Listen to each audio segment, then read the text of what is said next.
Hello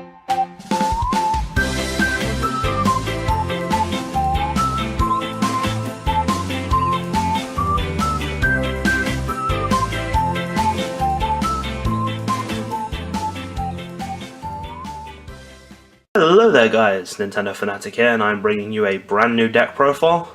When I say new, it's a format from about 2 years ago. If you've seen my video on the Radiant Collection, you'll know that the 25th card in that set was Meloetta EX. And it kind of got me thinking about an old deck that I used to run, or a deck that I built to try and run, and it was called Round.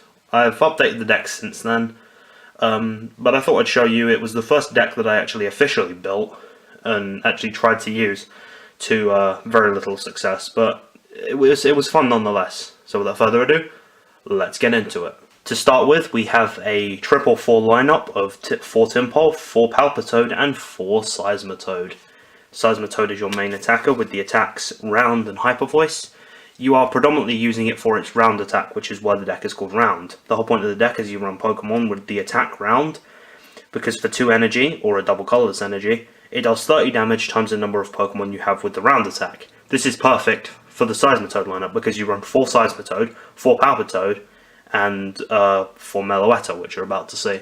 And the whole point of the deck is to just use Round, because all those Pokemon have the Round attack, so you're pretty much racking up 30 damage times the number of Pokemon that have that attack. With 140 hit points, Hyper Voice is rarely used, but is optional. A 3-star retreat cost, weak to grass, so again, if you're going up against the Virgin deck, which is a I said Virgin, by the way, which is a Virizion Genesect deck. As previously mentioned, here are the 4 copies of Meloetta EX.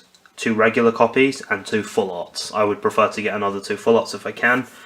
I'll show you the full art again, just that pink poppin', really nice. With the attacks Brilliant Voice and Round, and obviously Round is the main reason you do this. There are no psychic energies in this deck, so you're pretty much just benching Meloetta. You never attack with Meloetta. She's not worth it. For 3 energy, she's not worth attacking with Round. You're better off using Seismitoad and a double colorless energy. But I was considering it a viable option, but when I actually based the energies, it was just better for me to just run it this way. This deck's been updated, obviously, for the current meta, because some cards are in and out of rotation, so I thought that was the best way to do it. So that's the 4 copies of Meloetta. We'll now get on to the rest of the cards. I decided to run 2 copies of Rough Seas, which is a pretty good stadium card. Once during each of your player's turns, or during each player's turn, they may heal 30 damage to each of his or her water or electric Pokemon. This is mainly or only used for Seismitoad, or Palpitoad if it's benched. So if your opponent tries to swap in and tries to deal a lot of damage, especially if you're going up against a Virizion Genesect deck, because obviously Seismitoad is packing that weakness to grass, you kind of need something to kind of recover with quickly on the rebound. Again, before Virizion and Genesect were around, this deck was pretty prominent, so obviously Virgin kind of destroyed this deck, so to kind of update it a little bit, I decided on Rough Seas. So, for the supporter lineup, we have 1 copy of Professor Birch's Observations, 4 copies of Tierno, a Pokemon Fan Club, and a supporter card that you haven't yet seen me use, but you might know of it.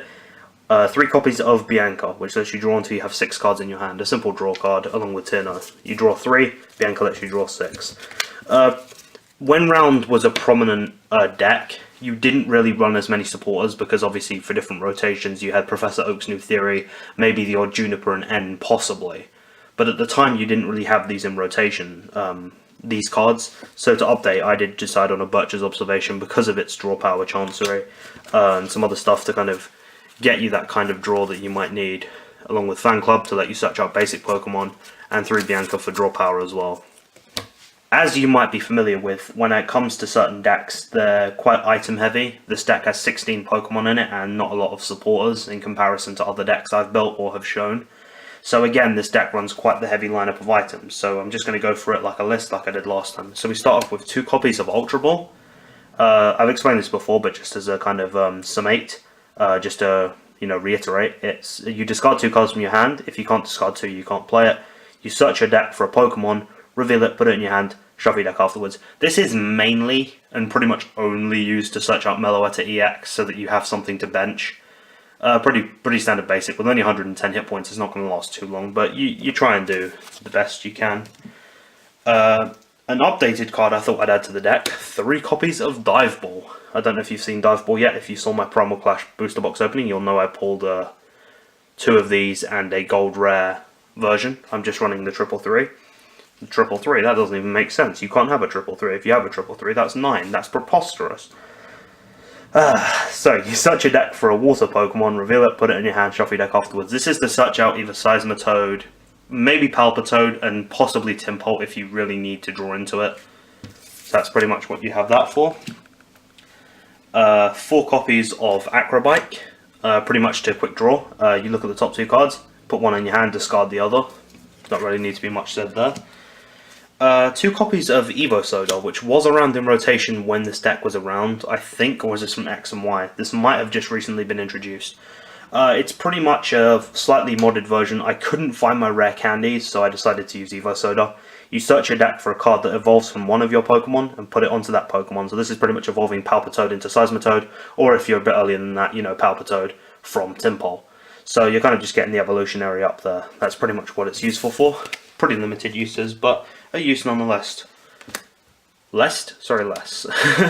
1 energy switch. You move a basic energy from one of your Pokemon to another. This could be useful if you need to move a water energy from Seismitoad to Meloetta for whatever reason, or vice versa. More likely, you'll move double colorless energies. No, you can't do that with energy search. I apologize. My poorly researched memory here. 2 copies of Sparkling Robe. The Pokemon this card is attached to can't be affected by special conditions. This is important to kind of protect your Pokemon from being poisoned or paralyzed and just general status conditions, kind of to protect Seismitoad, because Seismitoad is kind of your line of attack. Without Seismitoad, you can't really do anything. And to reiterate my point, 2 copies of Weakness Policy. This Pokemon it's attached to, or the Pokemon it's attached to, has no weaknesses. This is why you use this for Virizion and Genesect decks. Or even the odd Venusaur deck if you come across it. Maybe even a Shaman, who knows. Any grass type, they are coming for you. The rent is due, my friends. They are coming for you with knives and blades. You know, hide the money, hide the drugs, and run. 1 full heal. Remove all special conditions from your active Pokemon. Again, similar to the Robe, Sparkling Robe. To protect Seismitoad, it's kind of needed in this format. Then we have 4 copies of Switch, because you don't run Fairy Garden, because this was the format also before Fairy Garden. You're pretty much just using Switch to swap in and out between Meloetta and Seismitoad, or another Seismitoad if your opponent has managed to get past one of your Seismitoads and has poisoned it, paralyzed it, and is going in for the kill, and you need a quick switch on your turn. And then we have 1 copy of Professor's Letter, because it lets you search for up to 2 basic energy cards. This is just to search out water energy, just to, if you choose to use Seismitoad's Hyper Voice. Energy is kind of pretty simple lineup for this. We have 4 copies of Double Colorless Energy. This is for your Seismitoad. 3 copies of Rainbow Energy, which provides a colorless energy, a single colorless energy, but you put a damage counter on your Pokemon. Again, it's not so bad if you put it on Seismitoad because of Rough Seas. You're healing the damage that you'll be doing to yourself. And as I said at the beginning, just in case you wanted to use Hyper Voice, you have 4 water energies on hand, just in case you want to do that, or even just to make up the energy that you'd need to use round if you don't necessarily draw into a double colorless energy.